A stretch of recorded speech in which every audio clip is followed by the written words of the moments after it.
Corona মোকাবিলায় সেনার সদস্যরা সম্মুখ সারির যোদ্ধা হিসেবে কাজ করেছেন। সন্ধ্যায় সশস্ত্র বাহিনী দিবস উপলক্ষে দেয়া ভাষণে এই কথা বলেন প্রধানমন্ত্রী শেখ হাসিনা।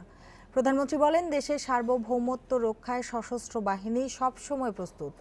করোনাকালে সশস্ত্র বাহিনী সেবা ও কর্মতৎপরতার প্রশংসা করেন প্রধানমন্ত্রী। এ সময় করোনা আক্রান্ত সেনা সদস্যদের মৃত্যুতে সমবেদনা ও আক্রান্তদের রোগ মুক্তি কামনা করেন তিনি বলেন, করোনা মহামারীতেও প্রবাসী আয়, কৃষি উৎপাদন এবং রপ্তানি বাণিজ্য ঘুরে দাঁড়িয়েছে। বৈদেশিক মুদ্রার রিজার্ভ ৪১ বিলিয়ন মার্কিন ডলার ছাড়িয়ে গেছে। স্বাস্থ্যবিধি মেনে সবাইকে অর্থনৈতিক কর্মকাণ্ড এগিয়ে নেওয়ার আহ্বান জানান প্রধানমন্ত্রী শেখ হাসিনা। ভাষণে জাতির পিতার স্বপ্নের ক্ষুধা, দারিদ্র্য, নিরক্ষরতা মুক্ত অসাম্প্রদায়িক সোনার বাংলাদেশ প্রতিষ্ঠার আশাবাদ ব্যক্ত করেন তিনি। সততা, নিষ্ঠা, দেশপ্রেম এবং পেশাগত দক্ষতায় দেশ গড়ার কাজে আরও বেশি অবদান রাখারও আহ্বান জানান প্রধানমন্ত্রী শেখ হাসিনা। সমর্পণ করতে সদস্য সহ দেশবাসীকে আন্তরিক শুভেচ্ছা জানাচ্ছি।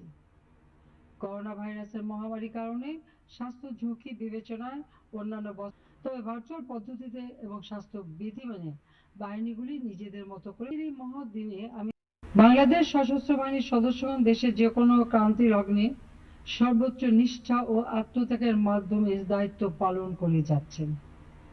কোভিড-19 মহামারী মোকাবেলায় সম্মুখ সারির যোদ্ধা হিসেবে বাংলাদেশ সেনাবাহিনী দেশের প্রতিটি অঞ্চলে লকডাউন কার্যক্রম বাস্তবায়ন করেছে।